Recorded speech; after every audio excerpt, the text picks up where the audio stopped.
E aí, maratonados! Na correria, o convidado de hoje do Maratonado Podcast é um cara que corre e corre. Ele é rápido em qualquer jeito, de qualquer forma. Além de ser um corredor de rua dos mais velozes que existem, ele já completou uma maratona em menos de 2 horas e 50 minutos, mais precisamente em 2 horas e 48 minutos, com um pace de 4 minutos por quilômetro. Ele é um cara que voa baixo no asfalto. Ele é piloto de Stock Car, tricampeão da categoria, assim como o pai dele, o Chico Serra, e atualmente ele é o líder do campeonato.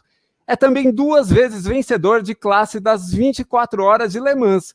Seja muito bem-vindo ao Maratonado Podcast, Daniel Serra. Daniel Serra. Fala, André, fala. Fala, tudo bem? E aí, tudo bem, pessoal? Tudo ótimo. Beleza, tudo tranquilo, e você? Eu falei, eu já tinha avisado, eu já estava preparado para essa grande abertura do Andrei. Daniel, você voa abaixo. Ele acabou de revelar que você já fez a distância de 42 quilômetros de uma maratona abaixo de 3 horas. Você sabe que eu morro de inveja, cara, porque eu corri durante muitos anos, até descobri que eu teria que nascer de novo para conseguir fazer essa distância abaixo de 3 horas. Nossa. Explica como é que você tem história na corrida ou você estava num dia iluminado? Cara, assim, eu sempre gostei muito de corrida, né? Assim, eu lembro quando eu era moleque e tinha o exemplo do meu pai gostava muito de correr, era o jeito que ele usava, assim, para se preparar para as corridas, tudo. Então, eu tenho lembrança de, assim, acordar para ir para a escola e, ver meu pai saindo para correr, sabe? Era moleque, voltando do Réveillon, e 6 da manhã o bicho estava correndo na praia. Então, eu fui pegando gosto pela corrida desde de moleque, assim. E aí já fazia uns 4 anos, assim, que realmente o meu treino, assim, o jeito que eu uso para me preparar para as corridas é com a corrida, sabe? A corrida, obviamente eu faço musculação, que eu acho chatíssimo, né? É mais um fortalecimento ali para eu conseguir não me machucar e tudo, e conseguir fazer a carga que eu tenho de corrida durante a semana. Mas há uns 4 anos, assim, eu foco mais em corrida, porque além de sentir que me faz muito bem para o carro, é uma coisa que eu gosto muito, assim, eu gosto de correr, é um negócio que me dá prazer pegar e falar, vou sair para correr agora, não é só um treino, assim, né? Então, como eu falei, há uns 4 anos, assim, meu treino é bem focado na corrida. Mas e você foi aumentando de distância e percebendo a tua capacidade de resistência para suportar um ritmo tão alucinante como esse numa distância longa? Como é que você foi evoluindo nesse sentido para chegar nesse tempo absurdamente baixo para uma maratona? Baixo pra caramba. Cara, então, na verdade, a maratona ela não foi muito planejada, para te falar a verdade. Assim, eu sempre, como eu acabo viajando muito por causa das corridas, né? Eu corro aqui no Brasil na Stock e lá fora, na Europa, eu corro pela Ferrari. Então, eu acabo viajando muito. E exatamente por isso a corrida é muito fácil, assim, digamos, para mim, porque é só eu levar um tênis e eu corro aonde eu quiser, né? Eu também gostava muito de pedalar, mas, pedalar, a logística é sempre muito maior. Então, eu estava sempre treinando, sempre correndo, fazia, assim, uma média de uns 60 quilômetros por semana. E aí, quando começou a pandemia, no ano passado, ela me deu a oportunidade de treinar mais, na verdade, porque eu parei de viajar, né? Então, eu coloquei uma esteira em casa, no começo treinava muito na esteira, depois comecei a treinar bem cedinho na rua, quando não tinha ninguém, e aí fui aumentando o volume, e aí no meio da pandemia, assim, né, eu tenho uma treinadora, eu falei para ela, vamos fazer, agora que a gente encaixou essas semanas, esses meses, assim, acho que a gente não vai ter outra chance dessa, porque daqui a pouco vão começar as corridas de novo e não vai ter como. Vamos fazer uma de 10, porque 10 eu já tinha feito prova, tudo, e tinha um tempo ali que eu gostaria de bater, né? Eu sempre quis bater os 40, né? Que acho que é meio que a meta principal de mundo. Aí eu já tinha feito com ela 38 e alguma coisa, uns 2 anos atrás. Aí ela falou, não, então vamos fazer os 10. Aí eu fiz os 10, foi super legal, também bati o tempo. Aí ainda faltava um tempo para voltar às corridas. ele falou, pô, vamos encaixar um 21? Vamos, porque as distâncias do treino estavam encaixando. Aí os 21 também foram bem legais. E aí, ela não queria colocar os 42. Aí eu falei, cara, vamos... Porque faltava, assim, depois que eu fiz os 21, faltavam, acho que 3 semanas, alguma coisa assim, e começava o meu campeonato de Stock Car. 3 ou 1 mês depois começava o meu campeonato de Stock Car. E eu falei, cara, essa é a última chance que a gente tem de aproveitar esse bloco. Vamos colocar os 42? Ela falou, ó, não é o ideal, mas vamos colocar. Aí ela falou assim, eu gostaria de ter mais 1 mês aí para fazer um pouco mais específico para você. E aí deu, assim, porque acho que o volume já estava alto, né? Eu tinha semanas de 100 quilômetros, as semanas ficavam sempre em 80 quilômetros, mais ou menos, e semanas bem longas davam 100 quilômetros na semana. Então, o volume para maratona estava ali, assim, né? De repente podia ter dado só uma lapidada a mais ali no finalzinho. Mas aí eu falei, vamos aproveitar, porque eu acho difícil, e realmente depois que a gente fez isso, as corridas voltaram e eu nunca mais tive 3, 4 meses, assim, sem viagem, que eu consegui treinar perfeitamente. Foi um período ímpar, né? Mas já tem essa marca registrada aí, cara, eu acho que isso é muito simbólico, muito importante.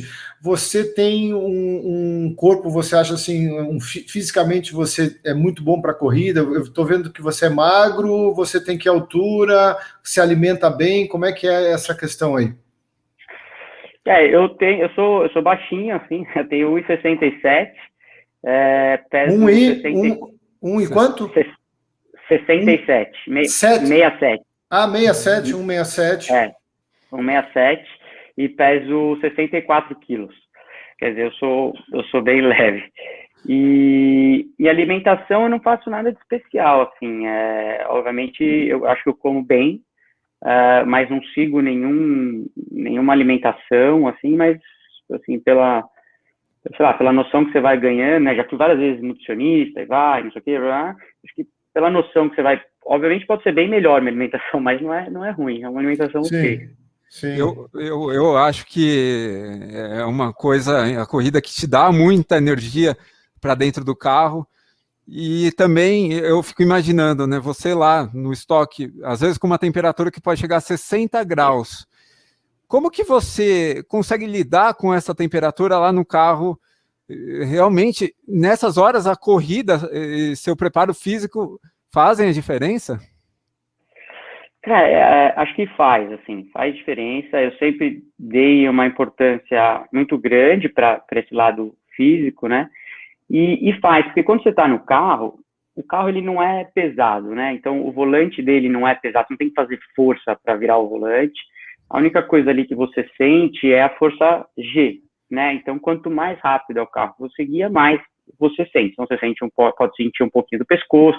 Só que se você tiver um banco bom, e a gente tem um banco, a hora que eu sento no meu banco do Stock Car, eu não me mexo, assim, sabe? Você tem todo o apoio do ombro, você tem o apoio no quadril, então isso já te ajuda muito, né? Quanto menos você mexer o corpo, menos você tem que forçar ali. Então, essa parte na Stock Car, ela não cansa. A única coisa que realmente cansa, como você falou, é o calor. É muito quente dentro do carro. E a gente fica ali, a corrida dura, são 2 corridas de 30 minutos, né? E você não para. Você corre 30 minutos, aí você dá uma volta de desaquecimento ali e começa a segunda corrida. Então, você passa ali dentro do carro desde a hora que você fica 1h10 dentro do carro. E é muito quente. Assim, o carro chega a 50 e poucos graus. E aí, por isso, a gente usa um ar-condicionado. Que é um tubo, a gente usa um ar-condicionado, que ele não está exatamente no carro, ele é solto, ele, assim, é um aparelho que você compra e você conecta esse ar-condicionado no capacete. E aí você liga ali durante a corrida e vem um ar gelado. Tem pilotos que usam uma camiseta. Essa camiseta tem como se fosse uma serpentina, assim, e ela é ligada numa geladeira pequena com água e gelo, e aí durante a corrida ele faz vir essa água, só que ela não dura, depois de 30 minutos essa água tá quente, então por isso que eu uso o ar-condicionado. Quase um colete de hidratação, né, para o corredor que vai para a trilha usa um colete, né? Esse, na verdade, é para refrigerar o corpo, né? É isso mesmo. Daniel, a gente bebe bastante água durante o carro, assim, também, né? A gente tem a água, que a gente toma, normal, assim, cada piloto põe o que ele quiser, e tem mais esses 2 sistemas para refrescar. Caramba, precisa legal mesmo. Você sabe, eu até vou mudar um pouco agora da água para o vinho, porque é uma curiosidade que eu tenho muito grande. Como que é para você essa questão de ser piloto de Stock Car? Porque acaba que você tem adquire uma certa fama, vai a alguns lugares, tem muitas pessoas, se torna um ídolo para muitas pessoas, você tem seus fãs, você tem essa visibilidade. Você já tem uma história de família, né? O seu pai foi um grande piloto. Como que foi para você se tornar realmente um piloto conhecido? Como que você sente isso? É com muita naturalidade, com certeza. Mas como que é esse negócio de ser piloto de Stock Car no Brasil? E também lá fora, claro que você corre no WEC, no Mundial de Endurance também. São assim, acho que primeiro ter me tornado piloto foi uma coisa meio natural, assim, né? Foi eu acompanhando meu pai, era o que meu pai fazia, e eu assim, eu acho que eu decidi que eu queria fazer isso muito cedo, assim, sabe, da minha vida. Eu falei assim, cara, é isso que eu quero fazer, assim, eu quero ser piloto. E, obviamente, quando eu era pequeno, toda criança, quando começa, o sonho dela é chegar na Fórmula 1, né? Então, assim, eu tinha assim, esse objetivo de falar, cara, essa vai ser, a minha profissão vai ser essa, eu vou ser piloto. E eu tinha o exemplo do meu pai, né, que na época, quando eu estava assim, que eu decidi, falei, cara, é disso que eu vou correr, ele estava na Stock Car, foi quando ele estava ganhando os títulos, né, ele ganhou 3 campeonatos, e era bem quando eu estava fazendo a transição do kart para os Fórmulas, né. Eu acho que isso meio que aconteceu, assim, eu tive uma certeza muito cedo do que eu queria fazer, e principalmente porque eu acompanhava meu pai. E aí, quando eu realmente me profissionalizei, né, digamos assim, que deixou de ser aquela caminhada, e falou assim, isso passou a ser o meu sustento, é o que paga as contas desde então, foi em 2006. Em 2006, eu estava correndo lá fora, em 2005, eu corri na Europa, de Fórmula, meu pai falou assim, cara, você tem a chance de voltar para cá agora e correr na Stock Light, que era a categoria de acesso para a Stock principal, e meu pai ainda estava correndo na principal, ele falou, a gente consegue, os mesmos patrocinadores que eu tenho aqui, eles têm interesse de ter o pai e o filho correndo em categorias diferentes, né? Enfim, então a partir desse ano eu mudei, né, a trajetória ali da minha carreira, decidi focar nos carros de turismo, e foi quando eu me profissionalizei disso, assim. Em relação à fama, essas coisas assim, o quanto você é conhecido, obviamente você fica conhecido, acho que o nicho é menor, né? Não dá para comparar com um jogador de futebol, com alguma coisa assim. Então, tem gente que obviamente, que sabe o que você faz, o que você corre, e eu acho legal, assim, cara. Assim, eu acho legal quando as pessoas gostam e reconhecem o trabalho que você faz, o duro que você dá para conseguir estar onde você está. Assim. Então, na verdade, para mim é natural e é muito diferente de uma fama de um jogador de futebol ou de um ator. Tem gente que conhece, mas não é aquele negócio que eu saio na rua e falo, meu Deus, é um piloto ali, sabe? É mais para quem acompanha, para quem conhece. E você casou com uma fã sua ou não? Não era. Você é casado? Não, sou casado. Eu conheci a minha esposa quando a gente era bem jovem, eu conheci ela em 2004. Então, a gente está aí há 17 anos juntos e temos 2 filhos, o Lucas e o Felipe, 9 e 5 anos. Que legal, cara. Então, ela esteve do seu lado quando você ainda era uma promessa e está aí hoje com você aí, um momento bom, ótimo da sua carreira. Isso é muito legal, cara. É muito legal. Muita gente não imagina, como você mesmo disse, que um piloto também sustenta uma família. Eu vejo, por exemplo, outros pilotos que todo fim de semana eles precisam estar fazendo alguma coisa. Não exatamente dentro do carro. Tem piloto que é coach de pilotos pagantes, por exemplo, da Porsche. Eu digo pilotos amadores, né? Como que é isso? Como que é esse mercado para o piloto? Eu digo assim, você precisa estar sempre em movimento, seja fora do carro, seja dentro do carro, para conseguir sustentar a família? É mais ou menos isso, porque tem muito piloto aí que, na verdade, não faz somente a atividade de piloto, ele precisa exercer outras funções dentro do automobilismo, né? Como você falou, assim, existem... E aqui no Brasil é um que, eu digo assim, tá engatinhando ainda, mas começando, e lá fora tem muito, assim, né? Você tem, vamos dizer, dois jeitos. Tem a Stock Car, onde você é um profissional, né? A maior parte dos pilotos que estão no grid ali vivem disso, e você pode ser, enfim, ou contratado por uma equipe, que é o meu caso, sou contratado pela Eurofarma, ou tem pilotos que conseguem ali fazer... eles conseguem captar o patrocínio e eles acertam com uma equipe. E também tem, fora isso, como você falou, existe a Porsche, tem muita gente que trabalha como coach, né, e ajuda o pessoal que está correndo. Existem algumas corridas de endurance que eles chamam na Porsche, e aí o piloto que está correndo lá convida um piloto profissional para fazer parte. Tem também o campeonato de Endurance Brasil aqui, onde a gente tem alguns carros de GT3, que é a Mercedes, eu já fiz alguns anos atrás de Ferrari, tem uma McLaren esse ano, enfim, tem alguns carros de GT3, e esses pilotos geralmente pegam um piloto profissional para dividir o carro com eles. E lá fora, isso é muito comum. Lá fora tem vários campeonatos que são Pro-Am, né, que é um profissional e um amador junto. Então, o amador, geralmente, como a gente chama, é o gentleman driver, é aquele cara que tem aquilo ali como hobby dele, gosta, e aí ele contrata um piloto profissional para correr com ele durante o final de semana. Então, existem vários caminhos ali que você pode ir tomando dentro do automobilismo. Legal. Quando você contou do começo, quando você entrou para a Stock Car, que seu pai até avisou você, deu toque, porra, cara, vem agora para cá, que agora é o momento certo, tem a categoria de entrada, e os patrocinadores vão se interessar por ter um pai e um filho, e esse negócio de ter um pai e um filho, realmente, eu me lembro quando você entrou. É um puta marketing, é legal pra caramba, porque acaba mostrando uma conexão de duas gerações e um exemplo de paternidade de um pai que conseguiu inserir o filho dele numa história super bacana, de dar continuidade na história do sobrenome da família. Então, as marcas realmente enxergam muito isso. O automobilismo, ele aparentemente, ele depende muito de patrocinadores, porque é um esporte que ele exige motores, exige carros, exige custos muito altos, exige equipes, exige mão de obra especializada. E para isso, aparentemente, tem que ter também transmissão e audiência, visibilidade para as corridas, né? Eu não sei, posso estar falando uma grande besteira, mas não tá.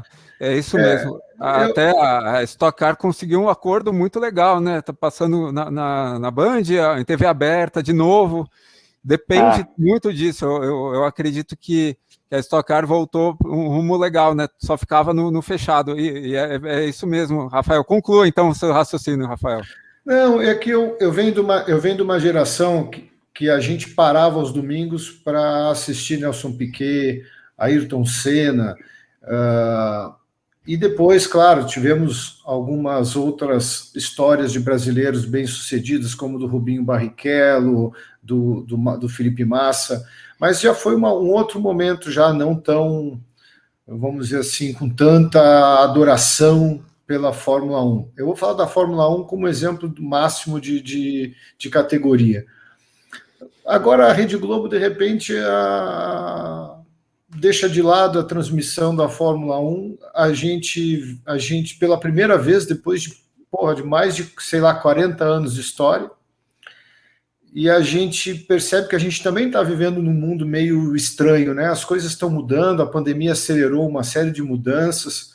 Como que vocês que estão dentro dos carros e que estão dentro da equipe, que sabem que isso tem que ser um negócio para continuar acontecendo, que mudanças que você acha que vão acontecer? Vocês têm visto de uma maneira futurista as corridas, as fórmulas, as categorias? Eu acho que essa pandemia, ela fez algumas coisas acontecerem, assim, no automobilismo, né? Primeiro que eu acho que eu concordo com o que você falou, né? A gente precisa do retorno, a gente precisa da televisão para fazer acontecer, como quase todo o esporte, né? E até complementando um pouco a primeira pergunta que você me fez, de como que é correr e ser profissional disso, isso é uma coisa que eu tenho que ser muito agradecido, porque é muito difícil no Brasil você ser profissional, né? Do esporte, assim. Às vezes você consegue, mas é quase que um perrengue para você ser um profissional. E a Stock ela dá uma condição muito legal para quem é profissional ali, para quem está fazendo um bom trabalho. Então, isso é uma coisa muito legal. Mas como você falou, eu acho que, primeiro, a televisão é muito importante. Como o Andrei falou, a gente esse ano está com um pacote na Stock Car muito legal, né? A Band entrou, a gente tem todas as corridas em TV aberta, o que, como pensando só na parte de retorno, é sensacional, mas eu acho que também não é só o retorno, né? E, assim, infelizmente, a gente está no momento agora que a gente não tem público. A gente não pode levar os convidados no autódromo, não tem tudo isso. Mas quando está tudo normal, o pacote é muito mais do que só a televisão, né? Toda a experiência que pode entregar uma pista ou para os funcionários de uma empresa, ou para fazer relacionamento com clientes de certa empresa, enfim, acho que o pacote é muito mais do que só a televisão e o resultado também, porque ganhando, você vai ter sempre 4, 5 caras ganhando, e tem um monte de gente que está ali e consegue todo ano renovar um patrocinador e continua correndo, e nem sempre está ganhando. Então, acho que isso mostra como não é só o resultado, não é só a exposição, e tem muito mais que você consegue trabalhar, né, dentro do ambiente da Stock, ele assim. E essa questão do que mudou e do futuro, uma coisa que aconteceu muito no automobilismo, e eu acho que o automobilismo talvez seja um dos poucos esportes que que dá para fazer isso, é o automobilismo virtual, né? Ele aconteceu e ficou grande, o automobilismo virtual, assim, porque hoje você tem simuladores, e um simulador de corrida ele é legal, um simulador de corrida, assim, tem jogos que são muito legais, e aconteceram vários campeonatos virtuais, com vários patrocinadores e pilotos profissionais correndo contra até o Max pilotos Verstappen virtuais, né? o Verstappen, alguns pilotos de Fórmula 1, tiveram as corridas de Fórmula 1 virtuais, a Fórmula E, que é o campeonato elétrico, também fez o campeonato virtual dela, então aconteceu muito isso, e acho que, assim, quando tudo volta ao normal, talvez isso vai diminuir um pouquinho, né? Porque eu ainda acho mais legal o real do que o virtual. Obviamente, o virtual aconteceu muito isso porque não tinha como acontecer o real. Então, foi meio que um boom ali. Tinham vários campeonatos, assim, era muito, sabe? Até eu, que não sou um cara que joga muito virtual, falava, tá demais, isso aqui tá demais. Tá excessivo para mim, eu preciso do real de novo aqui, assim. Mas acho que foi um caminho e uma porta que abriu, e mais uma forma de conseguir ativar o automobilismo através do virtual. Pô, que legal, eu não sabia disso, mas isso acontece numa plataforma única para profissionais, é um jogo que já exige uma cadeira, um acelerador especial, ou é através de um controle remoto, de um controle de videogame?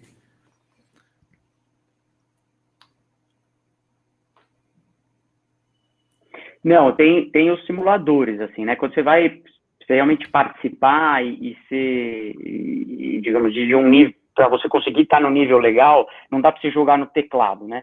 Então, você tem o volante, você tem os pedais, você senta no banco, assim, é bem legal. Eu tenho um em casa aqui, por exemplo, que eu usei para essas corridas. Eu ia te perguntar, você tem um em casa? Eu tenho um em casa. Tenho um em casa, por 2 motivos. Eu já tinha antes de começar a pandemia, porque às vezes, quando eu vou correr numa pista que eu não conheço, lá fora, aqui no Brasil hoje eu conheço todas do Brasil, mas às vezes, tem uma corrida, a próxima corrida que eu vou fazer antes da Stock é dia 13 de junho em Portugal. Eu vou correr no Algarve. Eu nunca corri naquela pista. Então, o jeito de eu ir estudando e preparando essa corrida, além das câmeras que a gente tem dentro do carro, de outras competições que já tiveram, eu vou estudando, de todo o pré-evento que a equipe me manda, é o simulador. Então, eu vou lá e jogo nessa pista com a Ferrari que eu vou correr, porque existem algumas plataformas, alguns jogos que têm esses carros, entendeu? E qualquer um pode entrar lá, baixar o jogo, correr e guiar, e assim, dificilmente, para você entender, a gente dificilmente ganha de um piloto virtual, porque existem os pilotos virtuais, aqueles caras que só jogam, que são os especialistas virtuais, você não consegue ganhar do cara, sabe assim? Os caras são viciados, os caras são viciados, assim, e é diferente. Por mais próximo que o virtual chegue, ele não é real, né? Você tem que entender o jogo no fim. Você tem que entender, sei lá, o algoritmo que o cara inventou ali o jogo, e você tem que entender, às vezes, uma linha que você faz na vida real, né? Você fala assim, pô, aqui eu vou entrar um pouquinho mais cedo, ou o melhor traçado da vida real não é o melhor traçado do jogo, porque quando o cara fez aquela pista, ele colocou que por aqui tem mais aderência do que se ele passar por aqui, entendeu? Então você tem que entender um pouquinho o jogo, e esses caras que passam, o dia inteiro jogando, na hora que você entra, dá nervoso, né? Porque o lado competitivo a gente tem. Então você entra lá e você toma um pau, os caras falam, não é possível, cara. Entendi. Mas é legal, assim. Então eu uso por causa disso.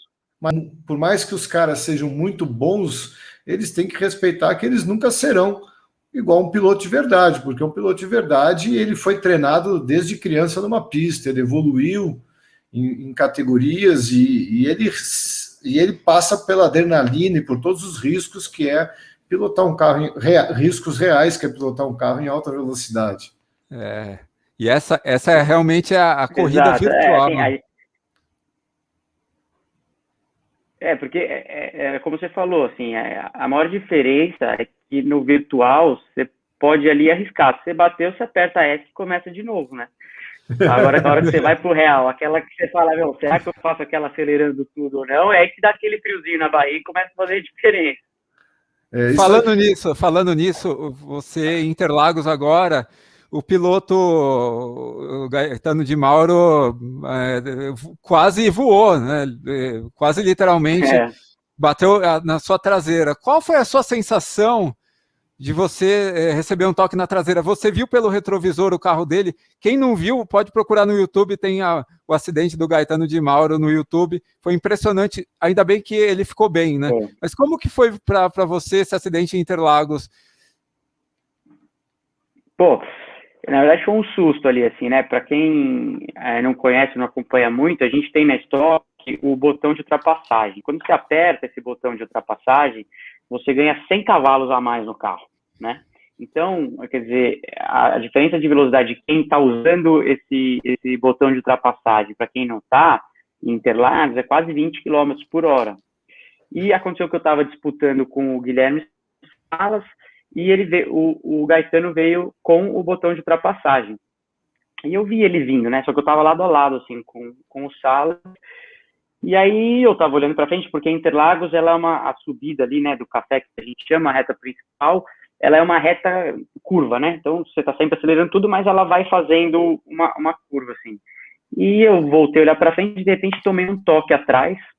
E, pô, foi forte o toque, assim, no meio da reta. E quando eu olhei para o retrovisor, né, até eu ajeitar o carro e olhar no retrovisor, eu vi o carro dele com uma fumaça branca, assim, saindo. E na hora eu falei, pô, ele bateu atrás aqui, quebrou a suspensão e ele tá encostando. E só depois, quando a gente passou de volta, já em safety car, eu vi o que tinha acontecido realmente, assim, né? Que tinha sido uma batida, muito forte. Mas ainda bem que ele não aconteceu nada, ele chegou a perder ali, ele desmaiou na hora, ele bateu, desmaiou, ele saiu do carro, ficou tonto, desmaiou de novo, e depois foi acordar só no ambulatório. Mas eu falei com ele aí alguns dias atrás, ele tá bem, tá se recuperando, mas, pô, foi um susto ali, porque é na parte mais rápida do autódromo, e foi uma batida forte. Ainda bem que não aconteceu nada com ele de mais sério. Eu vou sair de Interlagos, eu vou para o exterior agora. Você tem viajado bastante para fazer o Campeonato Mundial de Endurance. Você tem ideia, né, somando Stock Car com o Campeonato de Endurance, quantos testes de Covid-19 você já fez? Você tem ideia disso? Cara, sabia que hoje eu falo, puta, eu devia ter... Hoje, eu falo, cara, eu devia ter contado, porque hoje eu queria saber quantos eu já fiz, assim, mas Cara, é um absurdo. E não acostuma, né? Cara, você enfia o cotonete aqui, você já começa a chorar já, a hora que vai. Não dá para acostumar com o teste, mas são vários. Porque toda vez que eu vou para lá, você tem que fazer um, né? Para entrar em qualquer país que você está indo. Para voltar para o Brasil, você tem que fazer um.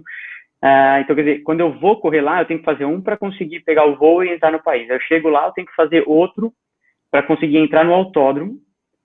Aí eu faço outro para poder voltar para o voo do Brasil. Aí toda a corrida de estoque eu tenho que fazer um para poder entrar no autódromo, né? O procedimento da estoque é que você tem que fazer. Então, cara, esse ano já foram uns 25 fácil. Caramba! Muito teste, né? Porque desconfortável esse ano eu fui para fora. Não, esse ano eu fiz já lá fora. Eu fiz no começo do ano, eu fiz Daytona, né? Nos Estados Unidos. Aí eu tive que viajar para a Itália, fazer alguns compromissos com a Ferrari. Depois eu voltei, aí eu corri em Spa, na Bélgica, aí eu voltei para o Brasil, aí eu fui fazer um teste em Vallelunga. Quer dizer, você coloca que cada viagem dessa são pelo menos 3 testes, mais as corridas de estoque aqui. Então, é muito teste. Nossa, é teste pra caramba, né, Rafael? Você tem contrato com a Ferrari? Como são as suas relações de trabalho? Seus negócios hoje estão todos relacionados ao automobilismo, eu acredito, mas a sua fonte de renda principal é Stock Car, ou você conseguiu aí criar outras opções, outros negócios para você? Isso, hoje eu vivo, assim, eu já vivo do automobilismo, como te falei, desde 2006, né, e hoje eu corro de Stock Car aqui no Brasil pela Eurofarma, sou contratado pela Farma aqui, e lá fora eu corro pela Ferrari, eu tenho um contrato com a Ferrari, eu sou um piloto oficial de fábrica da Ferrari. E comecei, ano passado foi o meu primeiro ano, eu já corro lá fora há algum tempo, mas como piloto oficial de fábrica da Ferrari, esse contrato começou no ano passado, né, 2020, esse aqui é meu segundo ano, e hoje os dois, essas são as minhas duas principais fontes aí de renda. Você sabe que eu fiquei curioso agora, você falou que corre pela Ferrari, e Stock Car. Stock Car, na época que seu pai corria, era um Opalão, não era um Opalão velho? Era coisa de louco, não era? Era Opala, não era uma... Ele passou por... Ele correu de Opala, depois virou Ômega. Tanto os anos que ele foi campeão em 99, 2000 e 2001. E foram com 3 carros diferentes. Porque, se eu não me engano, em 99 era o Ômega. Em 2000, deixou de ser um Ômega e passou a ser o chassi tubular, mas ainda com motor V6. Foi bem a transição, né? Foi bem a transição. Em 2001, ele ganhou, já era o chassi tubular, mas foi quando a categoria virou motor V8. Mas ele pegou várias fases aí da categoria. E naquela época do Opala, a direção era aquela direção dura. O Opala acho que era dura, cara. O Opala não tinha assistência ali na direção, não. Ali tinha que fazer força. Bom, aí eu estava pensando o seguinte: você dirige um Stock Car profissionalmente aqui no Brasil, lá fora você é piloto da Ferrari, e na sua garagem agora, se você for sair, você vai sair de quê? Você pode contar, não? Posso contar. Se eu sair agora, eu saio com uma Trailblazer aqui da GM, que é o carro que a gente tem. Porque da aqui na Stock Car, então, que aqui na Stock Car eu corro de Chevrolet, né? Eu corro eu corro na Eurofarm, e a Eurofarm usa o carro, é um GM, a gente tem 2 montadoras na Stock Car, a gente tem a Toyota e a Chevrolet, e eu corro pela Chevrolet. Então aqui eu ando de Trailblazer, e bom é que cabe a família inteira, no carro cabe tudo, cabe a família, cabe o cachorro, cabe a bicicleta. Cabe tudo mesmo. Legal. Carro lindo, inclusive, cara, carro muito lindo. Muito lindo. Cara, é bem legal, cara. Eu peguei o carro há pouco tempo e, pô, me surpreendeu. Não é para fazer propaganda, não, mas o carro é bem legal, mano. Não, eu vejo na estrada, essa nova versão da Blazer, eles vieram para competir com as grandes montadoras, com os carros grandes mesmo, e eles embarcaram ali uma tecnologia e o design está maravilhoso. Mas tá também bem legal. foi embarcado um preço ali também incrível, não é para qualquer um, não. Mas é lindo demais. Cara, que legal, cara. Muito Legal isso bacana. aí. E uma pergunta ainda sobre correndo de Ferrari, você lá na Europa. Como que um piloto consegue um contrato com uma marca no exterior? Ele que procura a equipe, por exemplo, a F-Corse, que é a equipe pela qual você corre, que é a equipe oficial da Ferrari, ou é a equipe que vai descobrindo os talentos nos países, por exemplo, aqui no Brasil, e chama o piloto? Como funciona essa relação? Legal, pergunta porque foi difícil, assim, o caminho foi difícil chegar até lá, mas foi assim, a gente em 2015, acho, por aí, 2015 mais ou menos, tinha um engenheiro francês que trabalhava aqui na Stock Car. E ele trabalhava, a empresa que ele trabalhava prestava serviço para a Dunlop, na Europa.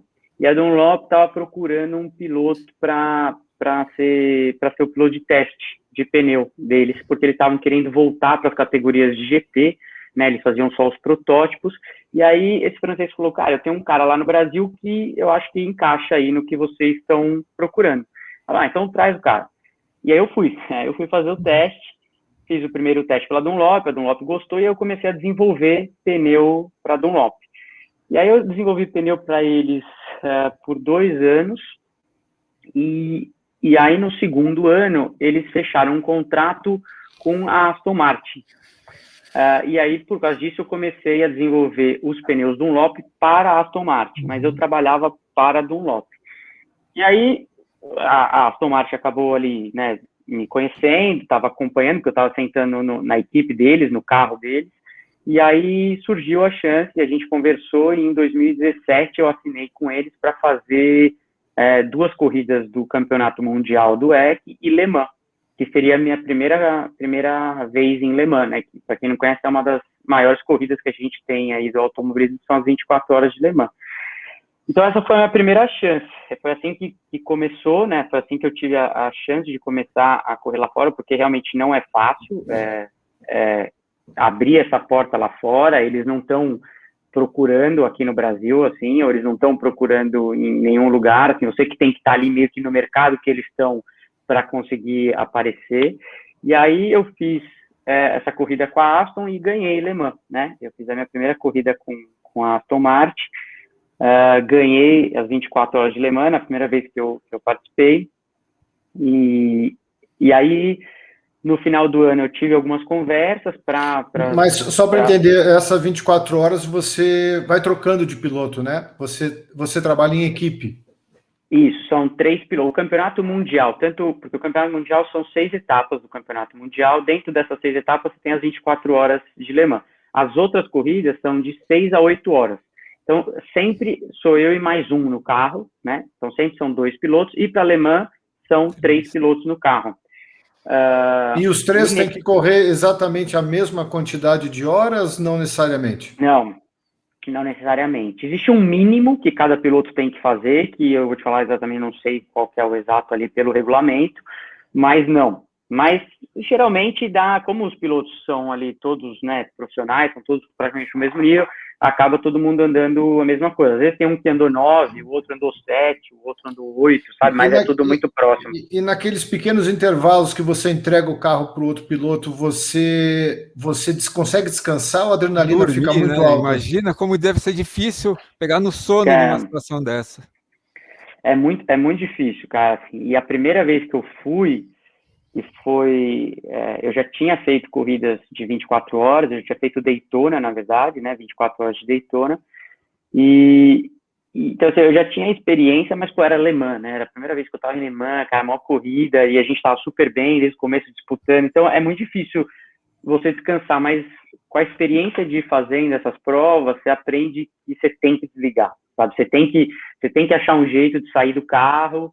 E aí, geralmente, cada piloto tem o seu motorhome, a sua casinha na pista, né? Que você tem a sua cama, seu chuveiro, você tem...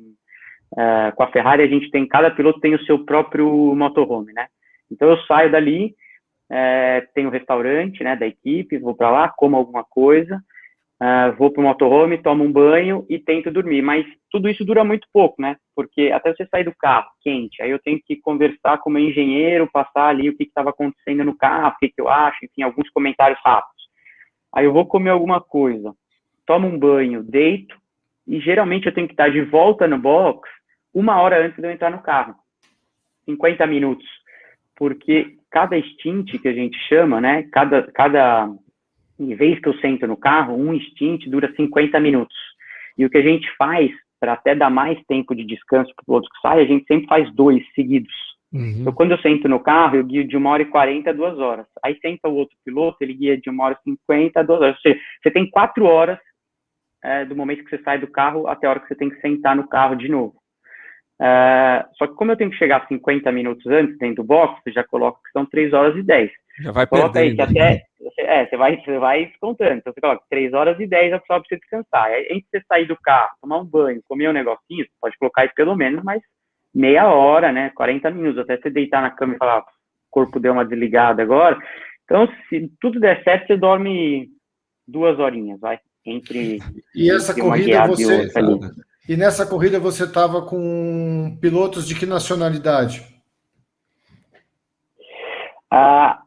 Eu fiz 4 vezes, né, Alemã? Eu corri em 2017 com a Aston Martin, corri eu, o Johnny Adam e o Darren Turner, que são 2 ingleses. E aí, em 2018, 19 e 20, eu corri de Ferrari. E os 3 anos foram com os mesmos parceiros. Um é o James Calado, que é um inglês, e o outro é o Alessandro Pierguidi, que é italiano. Mas nesse ano qual foi o ano que você venceu? Foi no primeiro ano? Eu venci 2017 e 2019. Eu ganhei 2 vezes. Eu ganhei uma de Aston Martin e uma de Ferrari. A vitória foi, claro, tem que deixar claro, na sua classe, na categoria, né? Não foi na geral. Isso. A geral normalmente é dominada pelos protótipos, né? Porque dentro do de Le Mans você tem algumas categorias, né? Você tem os protótipos e você tem os GTs. Os protótipos são carros mais rápidos, então você separa por categorias ali. Na minha categoria, que é a GT Pro, é a que corre Ferrari, corre Porsche, corre Aston Martin, corre Corvette, que são os carros GTs dessas marcas. Legal, e uma curiosidade, voltando a falar um pouco sobre preparação física, esses seus colegas, realmente, eles estão em forma? Você vê que eles se prepararam para aquilo? Ou você tem alguma situação aí que você pode nos contar, sem dizer nome, de alguém que realmente não estava aguentando, já estava dizendo para terminar logo, porque fisicamente não estava suportando a corrida? Não precisa dizer nomes, é claro. Cara, não, lá, assim, dos meus companheiros, todos ali estão bem preparados. O que é legal é, assim, cada um se prepara do seu jeito, né? Tem o cara que gosta de pedalar, tem o cara que gosta mais de fazer uma musculação e um pouco menos de aeróbico. Então, assim, o que eu fui aprendendo e olhando é que não existe o jeito certo para você se preparar ali para o negócio, né? Mesmo porque o automobilismo, ele não é um esporte físico, não é igual um maratonismo. Maratonista tem que correr. Mas não tem aquele ovelha negra que gosta de se preparar comendo churrasco e tomando cerveja? Cara, sempre tem. Sempre tem. Sempre é. Por exemplo, um exemplo para que é claro para quem acompanha e tudo, assim, por exemplo, é o Montoya. Lembra do Montoya? Sim. O que correu de Fórmula 1, correu Fórmula Indy, né? Ganhou isso. Ele continua correndo. Ele vai fazer as 500 milhas de Indianápolis, né? E, pô, ele é gordo, cara. Ele é gordinho hoje, assim, ele não faz absolutamente nada, entendeu? Assim, não sei se ele faz alguma coisa e come muito mais possível, mas quando você olha pra ele, você não fala, esse cara tá super preparado, mas ele tem o jeito dele, assim. Mas ele tem super competitivo ainda assim, né? Ele tá competitivo, assim. Eu tenho certeza absoluta que se ele fosse mais magro, seria melhor pra ele. Mas ele não liga, entendeu? Assim, então, enfim, cada um tem seu jeito, cara, de se preparar. Por falar em ser magro, ser pequeno também, ter uma estatura mediana como a tua, próximo a 1,70 m, é o ideal para um piloto. Pô, para estar dentro de um cockpit de um carro, tem um piloto lá, eu sei que é um cara, é um moreno, que uma vez ele começou a ganhar uns anos atrás, várias corridas. Deve ser o Attila Abreu?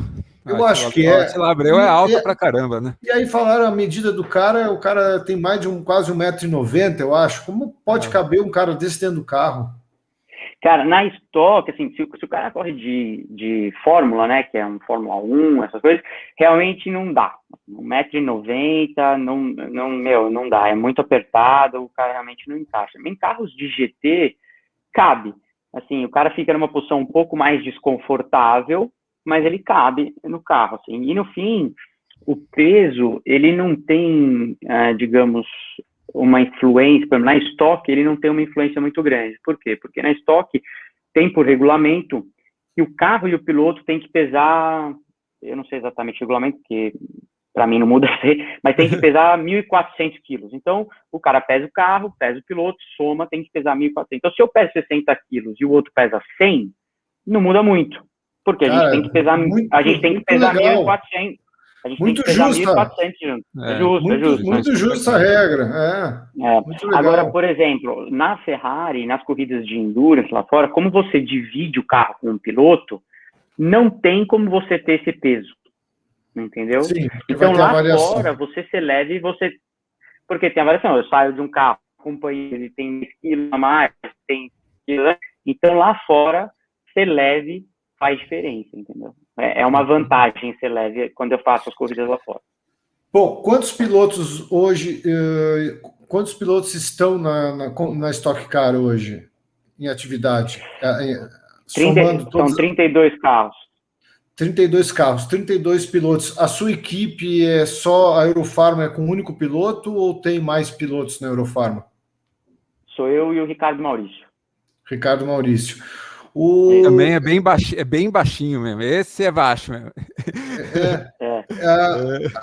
A gente passou muitos anos assistindo Fórmula 1 e vendo muita treta, né, cara? O Piquet daquele jeito dele, não gosta do cara, aquela Nigel Mansell e aquela turma toda, um não indo com a cara, às vezes com o próprio companheiro de equipe.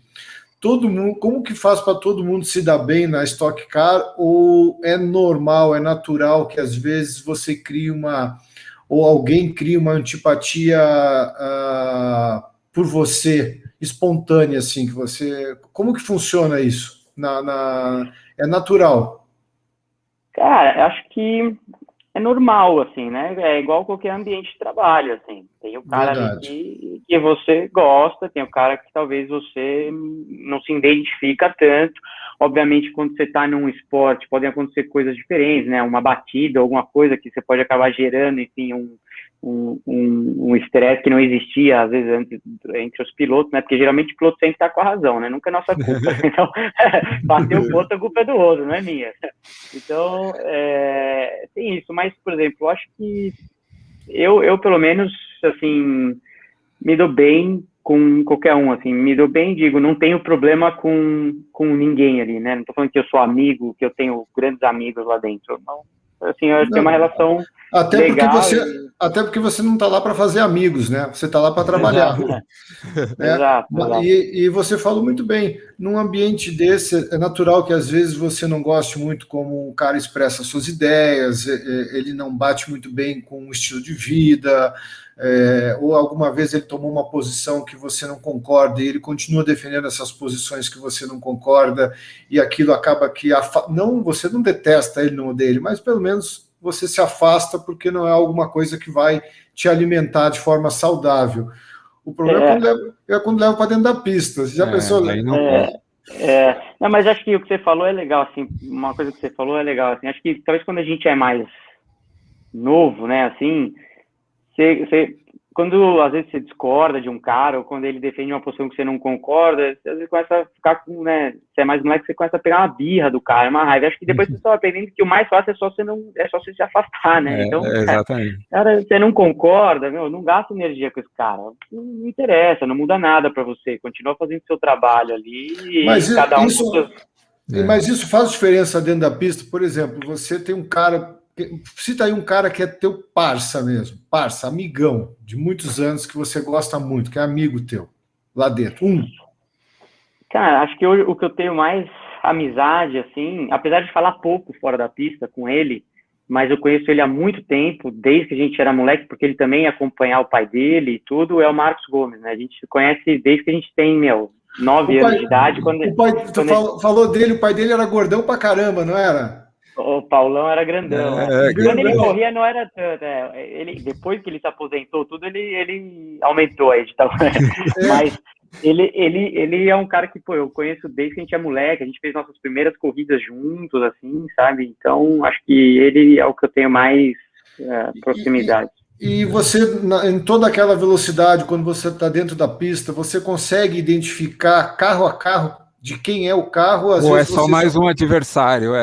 Não, às vezes é só uma cor assim que você não me interessa, eu não quero parar, não me interessa saber quem é, eu quero ultrapassar, eu quero fazer minha trajetória, ou você consegue ter uma leitura de todos que estão em torno de você?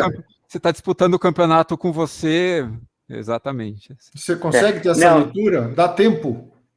Dá, não. Você sabe todo mundo ali. Você sabe quem que tá na frente, quem que tá atrás.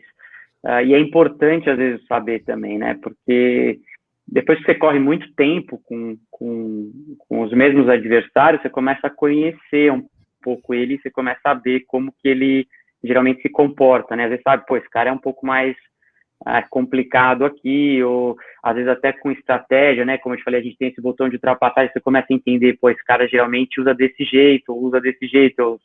Então, dá para saber, e é importante saber com quem que você tá disputando. Cara, isso é impressionante, como é importante, até porque vocês têm essa possibilidade de correr sempre os mesmos pilotos juntos. Então, você naturalmente vai conhecendo a característica um do outro. Isso é muito natural. Eu falo isso para você porque eu sou paraquedista e a gente salta em grupos, e quando a gente salta com um paraquedista que a gente não conhece, a gente já fica inseguro, porque a gente não sabe quais vão ser as reações dele, né? Então, quando você vai para uma pista onde você conhece todas as etapas, você corre com os mesmos caras, você conhece. Mas a pergunta que eu ia fazer é outra, se você está ali na disputa e aquele cara que é o teu parça, o Marcos Gomes, que você falou, aí você diz assim, não vou apertar tanto que o cara, eu tô sabendo da luta dele aí, e daqui a pouco outra vez é um cara que você, não quero nem saber, eu ia falar um palavrão aqui, não vou falar, e deixa para lá, muda um pouco, acaba que o cérebro do ser humano é muito sensível a isso. Acho que o cérebro é mais ali, aquele negócio, amigo, negócio da parte, assim, acho que, porque no fim, o jeito que você acaba disputando, que pelo menos eu acabo disputando, ele independe se o cara é meu amigo ou não, assim, eu sempre vou jogar duro, mas vou jogar leal, né, então eu nunca vou ser, não é porque eu tenho alguma divergência com alguém que eu vou ser, vou pôr aquele cara para fora, não assim, eu tenho os meus princípios, eu sei como correr duro, mas limpo. E no fim, eu quero ganhar, então não depende de quem está na minha frente. Se o cara é meu amigo ou não meu amigo. Ele terminou na minha frente, eu perdi. Então, perder é perder, independente se é amigo ou rival. Então, assim, não tem muito isso, não. E nesse momento, o André me falou, antes da gente começar, que você está na liderança da temporada. Tô liderando. A gente teve 2 etapas. A gente correu Goiânia e São Paulo. E agora estou liderando o campeonato. E é bom começar liderando? Como é que fica esse espírito assim de otimismo?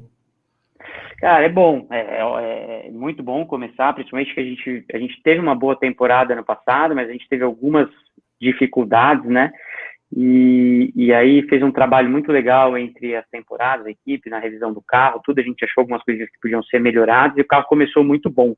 O que é uma coisinha a ser melhorada?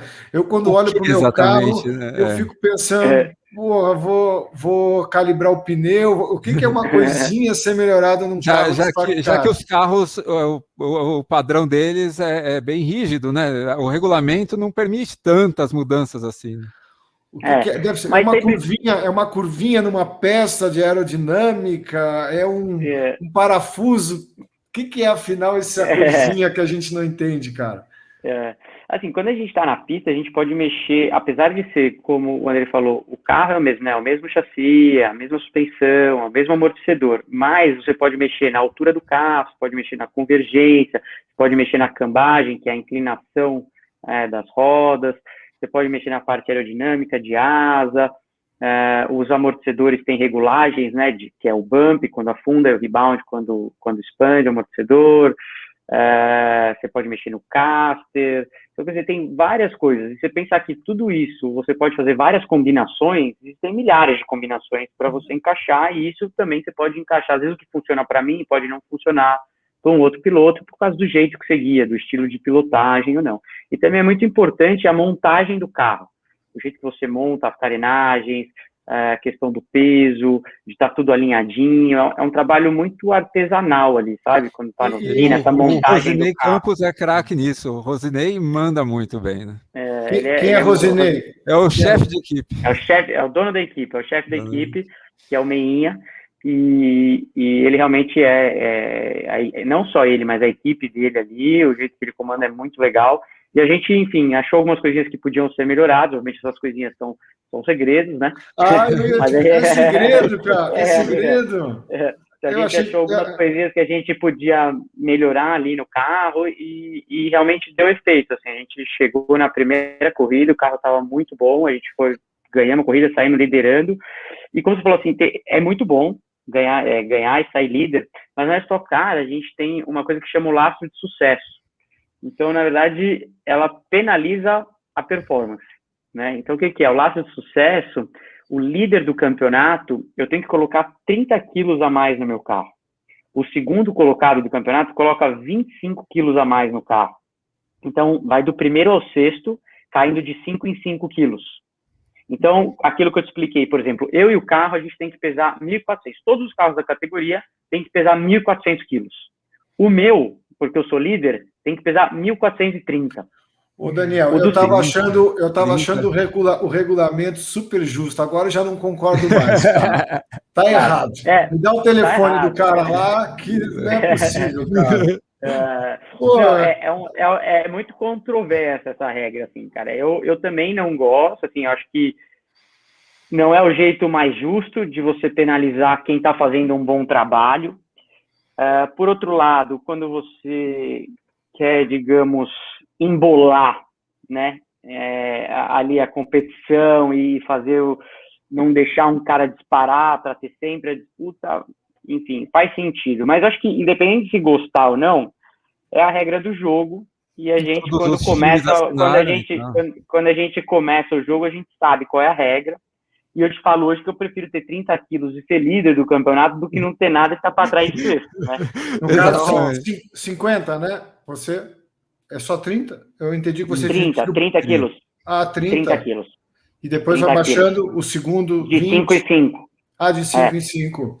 Isso até a última etapa do campeonato? A última etapa do campeonato tira o peso e todo mundo corre sem. Mas aí, pô, já é tarde demais, pô. Você já podia estar... Mas foi muito bom. A gente também... porque 30 quilos é muito, cara. É muita coisa, 30. Mesmo sendo em 1.400 quilos, 30 quilos é uma diferença grande. Porque a gente está falando de décimos, né? Assim, às vezes você coloca ali na classificação da Stock Car, em 2 décimos tem 10 carros.